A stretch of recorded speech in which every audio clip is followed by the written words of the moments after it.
Brian, don't you touch anything! Look, I got this! Ladies and gentlemen, prepare for landing. Hey,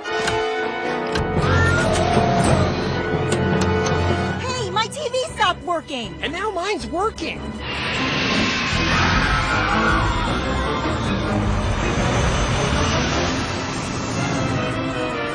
Lower your flaps more and ease off the throttle. Roger that.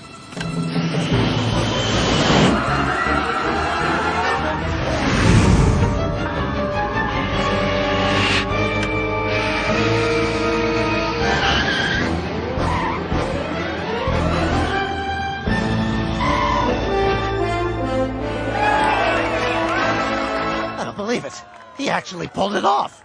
Welcome to Orlando, and as a reminder, there are a few passengers who have a very short turnaround to meet their drug dealers, so if you could clear the aisle and let them off first, that'd be great. Excuse me. Pardon me. Thank you. Thank you, guys.